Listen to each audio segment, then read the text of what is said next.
Welcome to लॉसिफाइड guys. आज हम discuss करने वाले हैं राजस्थान जुडिशियल सर्विसेज की मेंस की 30 डेज़ स्ट्रेटजी। देखिए, आप टाइम बहुत ज़्यादा कम बचा है और 30 दिन में राजस्थान की मेंस ऑलमोस्ट होने वाली है। तो देखिए, हम जब स्ट्रैटेजी बनाते हैं ना, तो स्ट्रैटेजी जब भी बनती है तो पहले हमें पेपर एनालाइज करना बहुत ज़रूरी होता है कि पेपर की डिमांड क्या है। तो आज हम पहले फर्स्ट हाफ में ये समझेंगे कि किस तरीके से राजस्थान के पेपर में बदलाव हुए हैं ओवर द ईयर्स और क्या इस बार का एक्सपेक्टेड पेपर पैटर्न है। जब हम वो समझ लेंगे उसके बाद हम ये देखेंगे कि 30 दिन में बेस्ट तरीका क्या हो सकता है, बेस्ट अप्रोच क्या हो सकता है पढ़ने का। मैं आपको ये नहीं बताऊंगी कि नंबर ऑफ़ आवर्स कितने पढ़ें आप, या उसको आप नंबर ऑफ़ आवर्स में 1 घंटा ये पढ़ें, 1.5 घंटा वो पढ़ें। ये सब मैं नहीं बताने वाली हूँ क्योंकि आपने प्री निकाली है और आप जानते हैं कि 1 मंथ में आपको कितने आवर्स देने हैं। मैं आपको ये बताऊंगी कि आप जो भी टाइम दे रहे हैं उसे आपको डिवाइड क्या करना है, कैसे करना है, और सब्जेक्ट्स के प्रति आपका अप्रोच क्या होना चाहिए आखिरी दिनों में। तो चलिए शुरू करते हैं आज का वीडियो।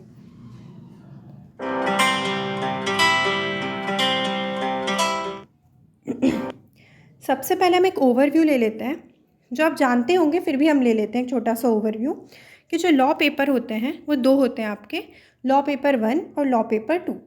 लॉ पेपर 1 3 आवर्स का होता है, 100 मार्क्स का होता है। लॉ पेपर 2 भी 3 आवर्स का होता है, 100 मार्क्स का होता है।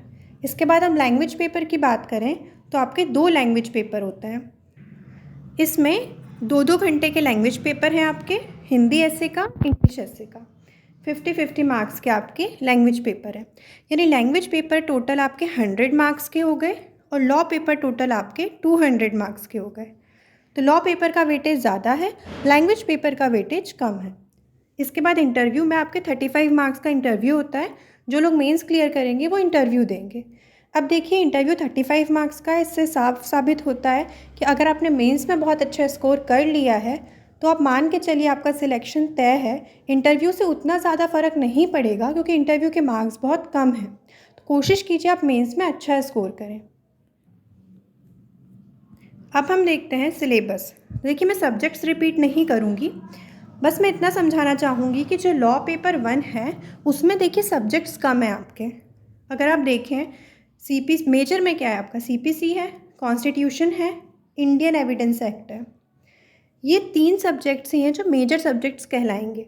बाकी आपके छोटे सब्जेक्ट्स हैं, contract, limitation, SRA, property, interpretation of statutes, Rajasthan rent control. ये सब छोटे सब्जेक्ट्स, माइनर सब्जेक्ट्स माने जाते हैं। फिर आपका एक है ऑर्डर जजमेंट राइटिंग जो 10 मार्क्स का आता है। आपके 100 मार्क्स के पेपर में से 10 मार्क्स का आपका ऑर्डर और जजमेंट राइटिंग आता है। तो ये बात है कि जो लॉ पेपर 1 है आपका, उसमें नंबर ऑफ़ सब्जेक्ट्स जो हैं वो कम है। ये बात मैं क्यों बता रही हूँ आपको, क्योंकि आगे जब हम स्ट्रैटेजी डिसाइड करेंगे तो हम ये बात ध्यान में रख के डिसाइड करेंगे। और एक बात आप ये ज़रूर ध्यान रखिए कि इंडियन एविडेंस एक्ट आपके लिए बहुत ज़रूरी हो जाता है। क्यों? क्योंकि आपके लॉ पेपर 1 का भी पार्ट है और ये आपके लॉ पेपर 2 का भी पार्ट है। क्यों है ये दोनों का पार्ट? क्योंकि एविडेंस एक्ट वैसे प्रोसीजरल तरीके से बहुत ज़्यादा ज़रूरी हो जाता है। क्यों ज़रूरी होता है? इसलिए क्योंकि ये आपको जो आपका क्रिमिनल का प्रोसीजर है उसमें भी लगता है और सिविल का जो प्रोसीजर है उसमें भी लगता है। चलिए, अब ये बात हमने समझ ली। अब हम चलते हैं लॉ पेपर 2 पे। तो जो आपका लॉ पेपर 2 है वो भी सेम 100 मार्क्स का है, 3 आवर्स का है, लेकिन नंबर ऑफ़ सब्जेक्ट्स इसमें कहीं ज़्यादा है। अब हम माइनर या मेजर की बात करें तो इसमें सीआरपीसी मेजर है, इंडियन एविडेंस एक्ट मेजर है, इंडियन पीनल कोड मेजर है। 3 सब्जेक्ट आपके लॉ पेपर 1 में मेजर थे, 3 सब्जेक्ट ही आपके लॉ पेपर 2 में मेजर है और दोनों में एक सब्जेक्ट कॉमन है। वो क्या है? वो है इंडियन एविडेंस एक्ट। अब इसके बाद बाकी सब्जेक्ट सब छोटे हैं, सब माइनर सब्जेक्ट्स हैं।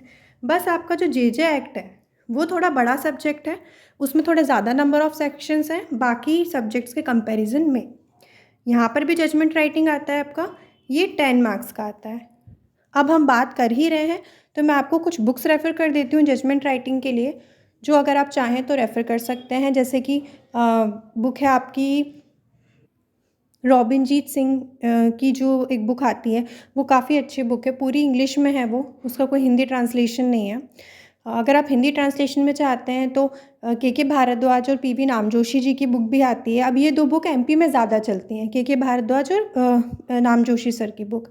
बाकी जो दूसरी रॉबिनजीत सिंह की बुक है वो आपको वैसे भी हेल्प करेगी किसी भी स्टेट जुडिशियल सर्विसेज के लिए। तो आई वुड प्रेफर कि आप उसमें एक बार ज़रूर देखें। That's a good book. और ऐसा नहीं है, जो भी किताब आप फॉलो करेंगे आपको सब में थोड़े अंतर मिलेंगे। किसी में सेम क्वेश्चन में एक तरफ का जजमेंट होगा, वो सेम ही क्वेश्चन में दूसरी किताब में किसी और के फेवर में जजमेंट होगा। तो इस सब चीज़ों से परेशान मत होइए, क्योंकि आपके पेपर में भी ये मैटर नहीं करता कि जब आप जजमेंट लिखते हैं तो आप किसके फेवर में देते हैं। आप कैसे उस जजमेंट को किसी के फेवर में दे रहे हैं, क्या पॉइंट्स आप रख रहे हैं, वो मैटर करता है। इसलिए कभी भी एंड रिजल्ट ऑफ जजमेंट जो है वो आपके नंबर नहीं डिसाइड करता। आपने पूरे जजमेंट को किस तरीके से समझाया है और कैसे आपने बोला है कि किसी भी पार्टी के फेवर में वो बात गई है, वो इम्पॉर्टेंट होता है। साथ ही जजमेंट राइटिंग पर हमारा एक वीडियो है, आपने वो नहीं देखा है तो आप प्लीज़ वो जाकर देखिए, आपको हेल्पफुल रहेगा। अब हम बढ़ते हैं आगे, तो अब हम थोड़ा मार्किंग स्कीम समझ लेते हैं। और अब जब मैं ये समझाऊंगी तो थोड़ा सा आप ध्यान देकर ये बात समझिएगा। देखिए 2018 से पहले तक क्या होता था, कोई भी कंसिस्टेंट पैटर्न नहीं था लॉ पेपर में। अभी हम मार्किंग स्कीम समझ रहे हैं लॉ पेपर की, यानी कि जैसे पेपर 1 है और पेपर 2 है लॉ का, तो उसमें ऐसा नहीं होता था कि सपोज़ करिए 3 मार्क्स के 2 क्वेश्चंस हैं लॉ पेपर 1 में और 3 मार्क्स के 5 क्वेश्चंस हैं लॉ पेपर 2 में। ऐसा होता था पहले। हो सकता है 5 मार्क्स का एक क्वेश्चन हो लॉ पेपर 1 में और लॉ पेपर 2 में 5 मार्क्स के 4 क्वेश्चंस हो। इस तरीके से पैटर्न चलता था। इसका मतलब है कि लॉ पेपर 1 और लॉ पेपर 2 में कभी भी नंबर ऑफ़ क्वेश्चन सेम नहीं होते थे। किसी में 20 है, किसी में 25 है, ना ही मार्किंग स्कीम सेम होती थी। दो टोटल 100 ही होता था। टोटल मार्क्स जब हम करते थे तो 100 मार्क्स ही होता था। बट कितने नंबर के कितने सवाल होंगे, ये लॉ पेपर 1 और 2 में कभी भी कंसिस्टेंट नहीं रहा था। कब तक नहीं रहा था? 2018 के पहले तक। अब 2018 के बाद क्या हुआ कि इन्होंने थोड़ा सा सिस्टमेटिक पैटर्न में पेपर देना शुरू किया, जिसमें उन्होंने लॉ पेपर 1 और 2 की मार्किंग स्कीम सेम रखी। यानी 3 मार्क्स के 10 क्वेश्चंस, 4 मार्क्स के 5 क्वेश्चंस, 6 मार्क्स के भी 5 क्वेश्चंस और 10 मार्क्स का 1 क्वेश्चन, जो कि आपका जजमेंट या ऑर्डर राइटिंग होता है। इस तरीके से टोटल मार्क्स 100, टोटल क्वेश्चंस 21। अब अगर हम ये मान के चलें कि इस बार भी सेम पैटर्न फॉलो होगा, क्योंकि देखिए अगर सिस्टमेटिक अप्रोच आया है तो वापस से वो बैक टू 2018 के पहले वाले जगह पर वापस नहीं जाएंगे। जो अगर उन्होंने शुरू किया है सिस्टमेटिक वे में, तो मुझे लगता है वो कंटिन्यू करेंगे। तो हम ये मान के चल सकते हैं कि 2018 के पेपर में जैसा अप्रोच फॉलो हुआ वैसा ही इस साल फॉलो होगा। तो आप पेपर में कंसिस्टेंसी समझ सकते हैं कि होगी। इससे हम एक बात और समझते हैं, क्या कि आप छोटे छोटे सेक्शंस या कुछ छोटी बातें नहीं छोड़ सकते। क्यों नहीं छोड़ सकते? क्योंकि आपका जो ये 3 मार्क्स का सवाल है, इसमें बहुत माइनर चीज़ें भी आपसे पूछी जा सकती हैं। क्योंकि 3 मार्क्स में देखिए आपसे बड़े बड़े सेक्शंस तो नहीं पूछे जाएंगे। उसके लिए आपके 4 मार्क्स के क्वेश्चंस हैं, आपके 6 मार्क्स के क्वेश्चंस हैं। तो 3 मार्क्स के क्वेश्चंस में आपसे छोटी चीज़ें भी पूछी जा सकती हैं। तो उसको ऐसा है कि मिस मत कीजिएगा कि आप सिर्फ बड़े बड़े सेक्शंस पढ़ लें या बड़े टॉपिक पढ़ लें। कोशिश कीजिएगा बाकी चीज़ें भी कवर हों। अब हम थोड़ा इस टाइप पे आते हैं कि टाइप ऑफ क्वेश्चंस क्या हैं और वर्ड लिमिट क्या है। देखिए वर्ड लिमिट नहीं होती है राजस्थान के पेपर में स्पेस प्रोवाइडेड होता है। यानी कि क्वेश्चन लिखा है, उसके नीचे आपको एक पर्टिकुलर स्पेस प्रोवाइडेड होता है, उसी में आपको आंसर लिखना पड़ता है। तो देखिए अपने आप को अपने कंटेंट में बहुत रेस्ट्रिक्ट कीजिए, क्योंकि क्या होता है जब आपके सामने पेपर आता है ना और आपने बहुत सारा पढ़ रखा होता है किसी टॉपिक के बारे में, तो आप कई बार ऐसी चीज़ें लिख देते हैं जो उतनी नेसेसरी नहीं होती हैं, और जो इम्पॉर्टेंट पॉइंट्स होते हैं वो आपको बाद में याद आते हैं, तब तक आपका स्पेस ख़त्म हो चुका होता है। तो इस बार क्या है ना, इस बार क्या हर बार राजस्थान के पेपर में नॉलेज इज़ इम्पॉर्टेंट, बट उस नॉलेज को आप कैसे उस पर्टिकुलर स्पेस में लिख पाते हैं वो भी बहुत ज़रूरी होता है। तो कोशिश कीजिए ना कि अभी से ये ट्राई कीजिए कि आपको एग्जैक्टली पता हो कि आपके आंसर का पैटर्न क्या होना चाहिए, ताकि आप इम्पॉर्टेंट पॉइंट्स तो एटलीस्ट लिख दें। फिर कुछ छूटे अगर आपको और आता हो तो ऐसा कुछ छूटे जो उतना ज़रूरी ना हो, वो एक्स्ट्रा नॉलेज हो, बट ऐसा कुछ ना छूटे जो बहुत इसेंशियल हो। इसलिए अपने आंसर का एक पैटर्न बनाएं। अब हम आते हैं कि क्वेश्चन पेपर का पैटर्न क्या था, यानी कि टाइप ऑफ क्वेश्चंस पे। तो देखिए 2017 से पहले पहले तक क्वेश्चंस बहुत थ्योरेटिकल होते थे। एमपी में भी, राजस्थान में भी यही था कि बहुत थ्योरी बेस्ड क्वेश्चन आते थे। लेकिन आप 2017 के बाद का पैटर्न देखेंगे ना, तो बहुत प्रैक्टिकल क्वेश्चंस हैं। प्रैक्टिकल क्वेश्चंस बहुत टफ नहीं है, सिंपल ही है, बट हैं सिचुएशन बेस्ड क्वेश्चंस हैं। तो ये तरीका 2017 के बाद बदला है। तो आप राजस्थान में इस बार भी मान सकते हैं कि थ्योरी की जगह थोड़े प्रैक्टिकल अप्रोच में क्वेश्चन ज़्यादा होंगे। दो प्रैक्टिकल अप्रोच हरियाणा और दिल्ली जैसा नहीं होता, यानी उतने प्रैक्टिकल क्वेश्चन नहीं आते जितने हरियाणा और दिल्ली में आते हैं घुमा फिरा के।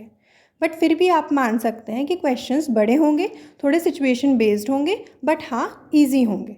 अगर आपको थोड़ा भी कॉन्सेप्ट पता है तो आप कर लेंगे। अब अगर हम आते हैं लैंग्वेज पेपर पे, ये तो हो गई थी लॉ की बात। अब हम आएंगे लैंग्वेज पेपर पे। तो जो लैंग्वेज पेपर की मार्किंग स्कीम है वो कंसिस्टेंट रही है। जैसे लॉ पेपर में नहीं रही है कंसिस्टेंट, लैंग्वेज पेपर में रही है। लैंग्वेज पेपर में आपका 50 नंबर का पेपर होता है, उसमें 20 मार्क्स का एक ऐसे आता है और 15 मार्क्स के 2 ऐसे आते हैं, यानी टोटल नंबर ऑफ ऐसे 3 होते हैं, जिसमें एक होता है 20 का, 2 होते हैं 15 के। ये पेपर आपका जो हिंदी ऐसे का होता है उसमें भी यही होता है, और जो आपका इंग्लिश ऐसे का पेपर होता है उसमें भी यही होता है। अब हम नेचर ऑफ क्वेश्चन की बात करें तो देखिए, जितना मैंने एनालाइज़ किया पुराने पेपर्स को, उससे ये समझ में आता है कि जो टॉपिक हैं राजस्थान में वो स्टैटिक और करंट वैसे तो दोनों होते हैं, बट मेन फोकस स्टैटिक पे होता है। स्टैटिक टॉपिक यानी जो सदाबहार होते हैं, जैसे कि जिनमें आपको अगर अभी क्या हो रहा है ये नहीं भी पता है तो भी आप कुछ ना कुछ तो लिख ही लेंगे। फॉर एग्ज़ाम्पल अनएम्प्लॉयमेंट है, चाइल्ड लेबर है, एजुकेशन इन इंडिया है। अब इसमें आपको कुछ अभी क्या चल रहा है नहीं भी पता हो तो आप लिख लेंगे। तो मेन टॉपिक जो होते हैं वो जनरली स्टैटिक होते हैं, बट आप हर स्टैटिक टॉपिक को एक डायनेमिक अप्रोच दे सकते हैं।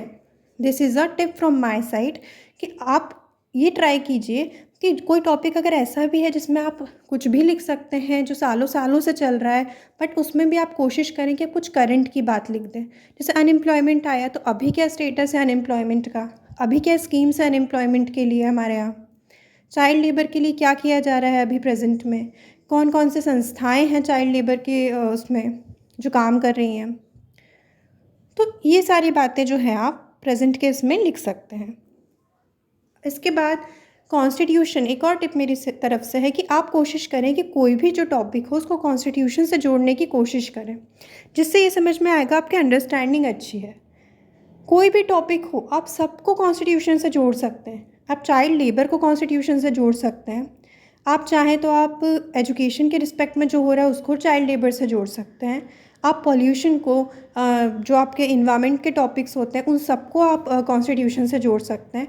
कॉन्स्टिट्यूशन की लिंक हर एक टॉपिक से होती है, तो कोशिश कीजिएगा कि आप उसको जोड़ें।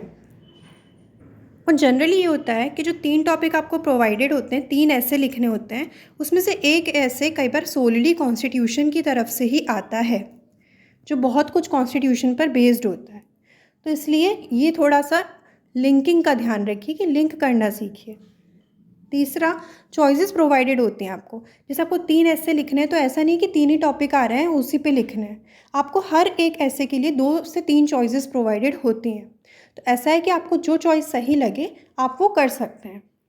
इसलिए इससे ये बात ध्यान में रखें कि आपको इसलिए हर टॉपिक पर ऐसे तैयार करने की ज़रूरत नहीं है पहले से।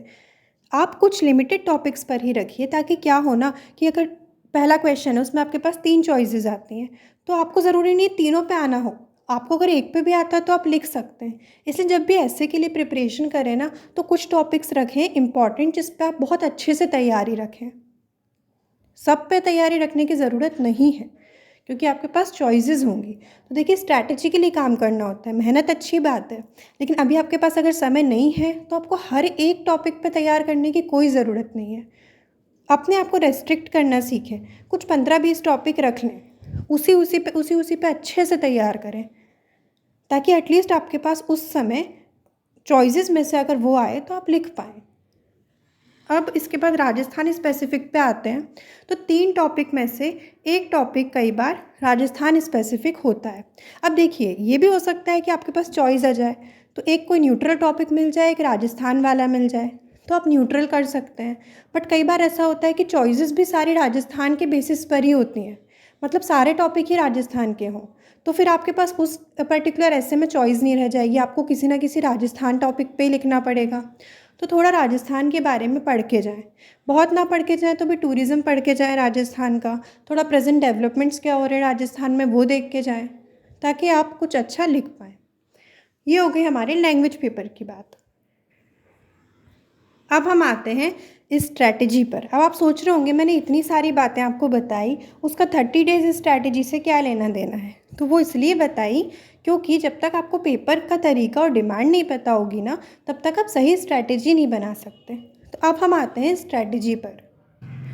तो लास्ट 30 डेज़ स्ट्रैटेजी में सबसे पहली बात जो आपको ध्यान रखनी है कि आप अपने दिन को 2 पार्ट्स में डिवाइड करें, और ये डेली का होना चाहिए, ठीक है? लॉ और लैंग्वेज। ये ना हो कि आप सिर्फ लॉ पढ़ते जाएं, लैंग्वेज छोड़ दें, या लैंग्वेज पढ़ते जाएं, लॉ छोड़ दें। बट हमें पता है कि लॉ का वेटेज डबल है और लैंग्वेज का उससे कम है, तो हम सेम टाइम प्रोवाइड करेंगे लॉ और लैंग्वेज को। मैं आपको ये नहीं बताऊंगी आप कितने घंटे पढ़ें, बट आप जो भी पढ़ रहे हैं, सपोज़ आप 6 घंटा पढ़ रहे हैं, उसमें से 4 घंटा लॉ पढ़ें, 2 घंटा जीके। या आप 8 घंटा पढ़ रहे हैं तो 3 घंटा जीके को रख लें, जीके नहीं सॉरी लैंग्वेज को, 3 घंटा लैंग्वेज को दे दें, या 2.5 घंटा लैंग्वेज को दे दें, और 5 घंटा लॉ को। मतलब लॉ का प्रोपोर्शन ज़्यादा रखना है आपको अपने दिन में, बट जो लैंग्वेज के लिए तैयारी करनी है उसको पूरा छोड़ना नहीं है। अगर ऐसा होता है कि आप लॉ पढ़ना शुरू करते हो वही पढ़ते चले जाते हैं, तो आप लैंग्वेज पेपर से शुरुआत कीजिए, पहले लैंग्वेज करिए अपने दिन में, फिर लॉ पे स्विच कीजिए। या आपके साथ ऐसा होता है आप लैंग्वेज पेपर पे तैयारी करते हैं तो लैंग्वेज पेपर पे ही करते रह जाते हैं, तो आप लॉ से शुरू कीजिए। अपना नेचर समझ लीजिए कि आपको क्या ज़्यादा सूट करता है, उस हिसाब से करिए, बट छोड़िए किसी पेपर को नहीं। ये ना कीजिए कि मैं 25 दिन लॉ पढ़ूंगी या पढ़ूंगा, फिर आखिरी के 5 दिन में लैंग्वेज पेपर हो जाएगा, वो बिल्कुल मत कीजिएगा। अपने दिन में डिवाइड कीजिए, क्योंकि लॉ आप करते रह जाएंगे, कभी ख़त्म नहीं होगा, ठीक है? तो ये अगर आप सोच रहे हैं कि मैं आखिरी के 5 दिन में कर, तो आप 25 दिन जब लॉ पढ़ेंगे ना, तो आपको 25 दिन के बाद भी लगेगा कि आप और लॉ पढ़ सकते हैं। तो कभी भी ये मत कीजिए कि आखिरी के कुछ दिनों के लिए लैंग्वेज पेपर को छोड़ दें। दिन के टाइम में प्रपोर्शन ज़रूर लॉ पेपर के लिए रखिए, बट आप लैंग्वेज पेपर को भी टाइम दीजिए। तो पहली बात तो ये हो गई। अब दूसरी पे आते हैं कि अपना टाइम डिवाइड कीजिए पेपर के हिसाब से, ना कि मेजर या माइनर सब्जेक्ट के हिसाब से। मैं ये क्यों कह रही हूँ? ये मेरा कहना इसलिए है कि मान के चलिए आपने सोचा कि आप कुछ सब्जेक्ट्स लें और उन्हीं पर ज़्यादा काम करें, और मान लीजिए वो सब्जेक्ट्स किसी एक ही पेपर का पार्ट है, तो आपका वो पेपर तो बहुत अच्छे से तैयार हो जाएगा, बट रही दूसरे पेपर की बात, तो वो पूरी तरीके से छूट जाएगा। तो कभी भी सब्जेक्ट के हिसाब से टाइम अलॉटमेंट ना करें, पेपर के हिसाब से करें। क्यों? क्योंकि मान लीजिए आपने लॉ पेपर के 1 का, जो लॉ पेपर 1 है, आपको लग रहा है कि उसमें बड़े सब्जेक्ट्स हैं, मैं वो पहले ही करूँगा और वो मैं अच्छे से करूँगा। आपने वही करना शुरू कर दिया। आपका लॉ पेपर 1 तो हो गया तैयार, बट है तो वो 100 मार्क्स का ही ना, उससे ज़्यादा का तो है नहीं वो। और लॉ पेपर 2 के सब्जेक्ट्स पे आपने उतना ध्यान नहीं दिया, आपको लगा सब तो छोटे छोटे सब्जेक्ट्स हैं, एंड में देखेंगे, और आपने वो अच्छे से नहीं किया, तो उसके भी तो 100 मार्क्स है ना। तो ये मत कीजिए कि आप सोचें कि कुछ सब्जेक्ट्स मैं ले लूँ और वो अच्छे से करूँ। आप पेपर के हिसाब से टाइम डिवाइड करें, क्योंकि दोनों 100 मार्क्स के हैं। एटलीस्ट आपको बैलेंस्ड नॉलेज होना चाहिए दोनों पेपर में। तो जब आप 30 डेज़ में रिवाइज़ करेंगे ना, तो 30 डेज़ में रिवाइज़ ऐसे करें कि लॉ पेपर 1 और लॉ पेपर 2 दोनों का दिन में हिस्सा होना चाहिए। ये नहीं होना चाहिए कि आप लॉ पेपर 1 पे लगे तो उसी के सब्जेक्ट कर रहे हैं, और 2 पे कर रहे हैं तो 2 के सब्जेक्ट कर रहे हैं। ऐसे में क्या होता है ना कि मान लीजिए आपने शुरू के 15 दिन लॉ पेपर 1 पे काम किया, बाद के 15 दिन आपने लॉ पेपर 2 पे काम किया, तो जो बाद के 15 दिन होंगे जिनमें आप लॉ पेपर 2 पे काम करेंगे, आप लॉ पेपर 1 की चीज़ें भूलने लगेंगे और उसको रिवाइज़ करने का फिर दोबारा टाइम नहीं होगा। ये मैं आपको प्रैक्टिकल बातें बता रही हूँ जो होती हैं। तो ऐसा होगा फिर कि लॉ पेपर 1 ही आप 15 दिन करते रह गए, लॉ पेपर 2 आपने बाद के 15 दिन किया, लॉ पेपर 2 करने के बाद आप सोच रहे हैं कि अब तो मैं लॉ पेपर 1 सब भूल गया। इसलिए जो भी चीज़ें हैं ना वो सब साथ चलनी चाहिए। इसलिए मैंने कहा लैंग्वेज का भी टाइम होना चाहिए डेली। क्यों? क्योंकि आप 25 दिन लॉ करेंगे, आखिरी के 5 दिन जब आप लैंग्वेज करेंगे ना तो आपको लगेगा अब मैं लॉ भूलने लगा। ऐसा होता है। इसलिए अपने दिन को इस टाइप से डिवाइड करें कि उसमें हर एक चीज़ के लिए जगह हो। जैसे मैंने कहा 6 घंटा दे रहे हैं आप, उसमें 2 घंटा आपने लैंग्वेज पेपर को दिया, बचे 4 घंटे। 4 घंटे में आप 2 घंटा लॉ पेपर 1 को दीजिए, 2 घंटा लॉ पेपर 2 को दीजिए। तो दूसरा पॉइंट मेरा यही है कि अपना जो टाइम है वो डिवाइड करें अकॉर्डिंग टू द पेपर, ना कि अकॉर्डिंग टू द मेजर या माइनर सब्जेक्ट। यहाँ मैंने एक बात और लिखी है, लॉ पेपर 2 को थोड़ा ज़्यादा टाइम देने के लिए। ये सबके लिए नहीं अप्लाई होता, ये उनके लिए अप्लाई होता है जिन्होंने बहुत अच्छे से छोटे सब्जेक्ट्स नहीं किए हैं। क्योंकि देखिए लॉ पेपर 2 में नंबर ऑफ़ सब्जेक्ट ज़्यादा है। ये बात मैंने आपको पहले भी बताई थी और मैंने तब कहा था कि हम जब स्ट्रैटेजी डिस्कस करेंगे तब ये बात ज़रूरी होगी। तो लॉ पेपर 2 में नंबर ऑफ़ सब्जेक्ट्स थोड़े ज़्यादा हैं, बहुत ज़्यादा डिफरेंस नहीं है, इसलिए मैंने कहा सब पर वो अप्लाई नहीं होता, बट जिनके वो सब्जेक्ट्स वीक हैं वो लॉ पेपर 2 को थोड़ा ज़्यादा टाइम दे सकते हैं। तीसरी बात, जजमेंट राइटिंग बिल्कुल नहीं छोड़नी है। ऐसा नहीं कि बाद में कर लेंगे, आपके हर पेपर में 10 मार्क्स की होती है, यानी total 20 marks. 20 marks judgment writing या ऑर्डर राइटिंग जो भी है उसके होते हैं। तो कितनी प्रैक्टिस करनी है आप? तो देखिए अब इतना टाइम नहीं है तो आप 2 दिन रख सकते हैं वीक के, जिसमें जैसे आप 6 घंटा पढ़ते हैं तो किसी दिन अपना कहीं पर टाइम और जगह से निकाल के इसको दे दें, या आपके अंदर इतनी कैपेसिटी है कि आप एक्स्ट्रा टाइम दे सकते हैं जजमेंट राइटिंग को तो एक्स्ट्रा टाइम दे दें। किसी दिन 6 की जगह 8 घंटा पढ़ लें, या फिर वो नहीं कर पाते हैं आप तो 6 घंटे में ही किसी और चीज़ जो आपकी बेटर है उससे समय निकाल के जजमेंट राइटिंग को दें। बट फिर अगेन छोड़ना नहीं है, हफ्ते के 2 दिन निकालिए, बहुत नहीं बोला मैंने, 2 डेज़ इन अ वीक निकालेंगे आप तो आपके पास 4 वीक्स हैं, आप कम से कम 8 दिन दे पाएंगे। उसमें क्या करें, सिर्फ पढ़ना नहीं है कि आपने किताब उठाई और आप जजमेंट पढ़ रहे हैं पास्ट ईयर के। हाँ वो करना है, मैं ये नहीं कह रही करना नहीं है, बट ये 2 दिन मैंने जो बोले हैं इसमें आपको एक तो लिख कर देखना ही है जजमेंट या ऑर्डर। क्यों लिख कर देखना है? क्योंकि वहाँ पर स्पेस नहीं होता। पहली बात, काट के वापस नहीं लिख सकते आप, लिखेंगे तो फिर आपको कम पड़ेगा स्पेस। तो उसकी प्रैक्टिस बहुत ज़रूरी होती है राइटिंग की, कि सही चीज़ लिख पाएँ, पूरा फॉर्मेट फॉलो करें। एक प्रॉपर फॉर्मेट होता है जजमेंट राइटिंग का। तो आप कई बार ये होता है कि बहुत बड़े फैक्ट्स आ जाते हैं तो आप आधे पेपर में जो स्पेस होता है उसमें आप अपने प्लेंटिफ के फैक्ट्स, डिफेंडेंट के फैक्ट्स, प्लेंटिफ के आर्ग्यूमेंट, डिफेंडेंट के आर्ग्यूमेंट यही लिखते रह जाते हैं। तो आपको ये आना चाहिए कि कैसे कंसाइज फॉर्म में आपको लिखने हैं, दोनों पार्टीज़ की जो भी बातें हैं वो कैसे शॉर्ट में लिखनी है। आप जो भी एनालिसिस करेंगे, यानी जैसे आप इश्यूज़ डिसाइड करेंगे उसमें आप क्या तर्क देते हैं, एज अ जज आप क्या बातें बोल रहे हैं कि क्यों इस पार्टी के फेवर में बात जानी चाहिए, उसके लिए भी पर्टिकुलर स्पेस होना चाहिए।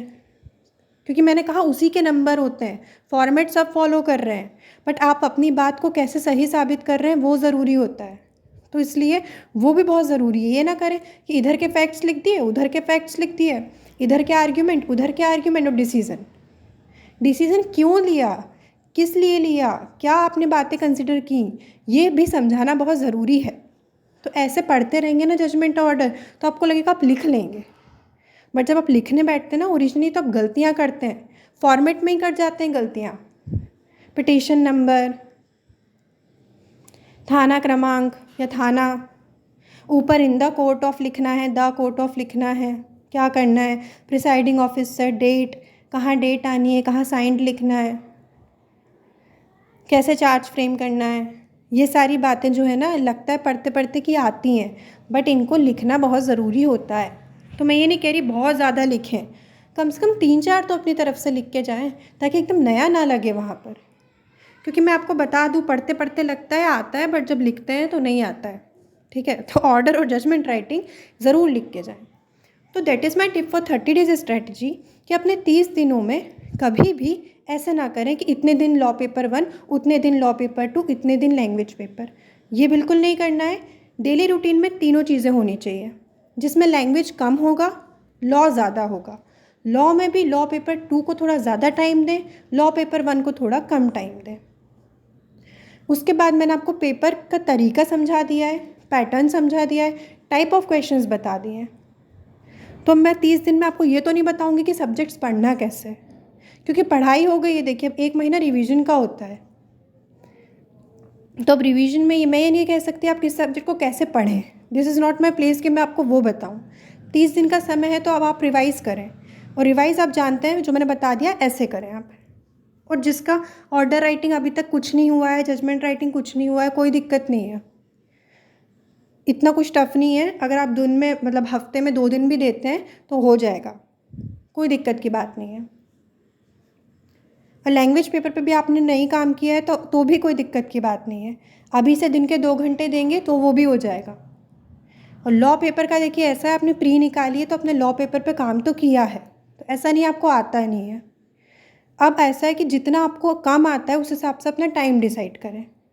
अब आपकी तैयारी कम है लॉ पेपर में, तो दिन का 8-10 घंटा पढ़ें, फिर 12 घंटा पढ़ें, जैसे आपकी कैपेसिटी है। जिसका लॉ पेपर तैयार है, इतनी मेहनत नहीं करनी, वो कम पढ़े थोड़ा। तो टाइम भी मैं आपको नहीं बताऊंगी कि इतने घंटे पढ़ें, पर्सन टू पर्सन डिपेंड करता है। देखिए, to be very frank, person to person है। कोई इंसान 2 घंटे में बहुत ज़्यादा पढ़ लेता है, कोई दूसरा इंसान 2 घंटे में उतना नहीं पढ़ पाता, उसे 6 घंटा लगता है वही चीज़ करने में। बहुत चैनल्स आपको बताते हैं इतना घंटा पढ़ें, तो वो मैं नहीं बताऊंगी, वो आपके अपनी वो है कि आप कैसे करते हैं। बस मैंने ये बता दिया कि ये होना चाहिए आपके दिन के रूटीन में। तो 30 दिन में आपका रिवीजन सही तरीके से होगा। आखिरी दिन आपको ये नहीं लगेगा कि आप ये भूल रहे हैं या वो भूल रहे हैं, या आप इस सब्जेक्ट से टच में नहीं है, इस पेपर से टच में नहीं है, क्योंकि बहुत टाइम नहीं मिलता। 2 दिन चलते हैं आपके एग्ज़ाम, 2 दिन में 4 पेपर होते हैं आपके। तो आप सोचेंगे कुछ एंड में रिवाइज़ हो जाएगा कोई पेपर का, तो वो नहीं होता है। तो बेटर ये है कि हर दिन हर एक चीज़ को दें। एक और बात, बहुत ज़रूरी बात, कि नॉलेज वॉलेज तो चलिए एक तरफ हो गया, आपने कितनी पढ़ाई की वो भी एक तरफ हो गया। पेपर का दिन कैसे आप निकालते हैं वो बहुत ज़रूरी बात होती है। ये हर कोई नहीं बताता, पर मैं बोल रही हूँ कि 50% आपका नॉलेज है, आपकी सारी पढ़ाई एक तरफ 50%, और आप पेपर के दिन अप्रोच कैसा रखते हैं वो 50% होता है। देखिए, एक दिन में 2 पेपर होने हैं, आपको बहुत लिखना है एक दिन के अंदर, और एक माइंडसेट तैयार करना पड़ता है कि आपका पहला पेपर ख़राब हुआ तो आप उसका अफेक्ट अपने दूसरे पेपर पर ना पड़ने दें। देखिए, बहुत कम लोग होते हैं जिनके चारों पेपर बहुत अच्छे जाते हैं। उसी इंसान का पेपर निकलता है जो चारों पेपर में एक न्यूट्रल अप्रोच के साथ वो पेपर दे। मैं बता रही हूँ, अगर आपका पेपर ख़राब गया, छोड़िए, भूल जाइए, बस चारों पेपर में आप अपना बेस्ट दे के आए हैं बिना पुराने पेपर के बारे में सोचे हुए, तो आपका सिलेक्शन हो जाएगा। माइंडसेट ही आपका सिलेक्शन कराता है। ये ना हो कि पहला पेपर दिया, बीच में ब्रेक हुआ, आप दूसरों से सुन रहे हैं कि अच्छा पेपर था, इजी पेपर था, सब हो गया, आपको नहीं आया, आप अपसेट हो गए कि ये तो सबका अच्छा गया है। फिर ब्रेक के बाद दूसरा पेपर शुरू हुआ और आप इतना अपसेट थे कि आपने दूसरा पेपर भी बिगाड़ दिया। अब वो पहले दिन दोनों पेपर बिगड़ गए तो आपका दूसरे दिन का अप्रोच भी ख़राब रहा। ये होता है, तो ये नहीं करना है। हर पेपर के पहले पुराने पेपर को भूलने की कोशिश करनी है। उन 2 दिनों में इस बात पे मत ध्यान दीजिएगा कि आपका क्या छूट गया पढ़ना, क्या नहीं पढ़ा, क्या रह गया, ये सब बातें उस समय नहीं ध्यान रखना। उस वक्त सिर्फ अपने माइंड को इस तरीके से बना के रखिए कि वो अफेक्ट ना हो कि एक पेपर कैसा गया और दूसरे पेपर में क्या करना है। दूसरे पेपर में नए पेपर जैसा काम करें, भूल के पुराना पेपर। मुश्किल होता है ये करना, बट अपने आप को 2 दिन बस इसीलिए तैयार करें। क्या छूट गया, क्या पढ़ना है, वो सब पे तैयारी मत कीजिएगा 2 दिन अपने माइंड को थोड़ा पीस में रखिए। जब माइंड शांत होगा तो आपको चीज़ें याद आएंगी। जो लोग ब्लैंक हो जाते हैं बहुत पढ़ के भी, वो ये सब यही इसी कारण होता है। 2 दिन बस इसीलिए तैयार करें कि अपने आप को 2 दिन 2 दिन अपने माइंड को थोड़ा पीस में रखिए। जब माइंड शांत होगा तो आपको चीज़ें याद आएंगी। जो लोग ब्लैंक हो जाते हैं बहुत पढ़ के भी, वो ये सब यही इसी कारण होता है। तो इसलिए बहुत ज़्यादा प्रेशर लेके पेपर ना दें, बहुत ही फ्री दिमाग से पेपर दें और बहुत ज़्यादा उस पर अफसोस ना करें किसी भी चीज़ पे, क्योंकि 2 दिन आपको कुछ भी रिज़ल्ट भी नहीं सोचना है कि ये पेपर ऐसा गया तो अब ये रिज़ल्ट होगा। ना रिज़ल्ट सोचना है, ना पहले का, ना बाद का। बस 2 दिन आपको पेपर अच्छे से देना है। आपका सिर्फ इतना गोल होना चाहिए कि जितना मुझे आता है, जो मैंने किया है, मैं एटलीस्ट वो करके आऊँ पेपर में। ये अफसोस ना रहे कि पढ़ा तो बहुत था बट कुछ लिख नहीं पाए। तो इसी के साथ all the very best to everybody जो राजस्थान मेंस दे रहे हैं। अच्छे से तैयारी करें और अपना बेस्ट दे के आएँ और ज़्यादा प्रेशर ना लें, स्ट्रेस ना लें। आपने तैयारी की है, आपको सब आता है। So all the best to all the Rajasthan mains aspirants. और इसके अलावा हम उनके लिए लाने वाले हैं एक और वीडियो जिसमें हम लैंग्वेज पेपर में जो इम्पोर्टेंट ऐसे टॉपिक हैं वो डिस्कस करेंगे। और अगर आप चाहते हैं तो हम जो इम्पॉर्टेंट ऐसे टॉपिक है ना, उस पर आपको पॉइंटर्स प्रोवाइड कर देंगे कि आप ये पॉइंट्स एटलीस्ट ध्यान में रखें। अब देखिए, लेकिन वो डिपेंड करेगा आपके रिस्पॉन्स पे। अगर आप लोग कमेंट्स करते हैं, आप लोग चाहेंगे, तो हम लोग वो वीडियोस भी लेके आएंगे जिनमें हम इम्पॉर्टेंट ऐसे टॉपिक पे आपको पॉइंटर्स दे देंगे। तो आपके रिस्पॉन्स पर डिपेंड करता है। अगर आप चाहते हैं कि हम वैसे वीडियोस लेकर आएँ तो आप कमेंट कीजिए, तो हम आपके लिए लाएंगे ऐसे टॉपिक्स पर वीडियो। एक वीडियो तो ज़रूर आएगी हमारी तरफ से जो आपको इम्पॉर्टेंट टॉपिक्स बताएगी ऐसे के, बट इम्पॉर्टेंट टॉपिक्स पे स्पेशल पॉइंटर्स के लिए रिगार्डिंग जो वीडियोस हैं वो आपके रिस्पॉन्स पर डिपेंड करेंगे। इसलिए, और अभी तक अगर आपने चैनल सब्सक्राइब नहीं किया है तो लाइक करें, शेयर करें, सब्सक्राइब करें। जजमेंट राइटिंग पे वीडियो है तो वो देख लें, वो आपको हेल्पफुल होगा। इसके अलावा भी जो लोग MPCG के लिए भी तैयारी कर रहे हैं उनके लिए भी हमारे पास काफ़ी वीडियोस है ट्रांसलेशन पर भी। आप वो भी जाके रिविज़िट कर सकते हैं, देख सकते हैं। सभी को all the very best and अच्छे से करके आइए पेपर।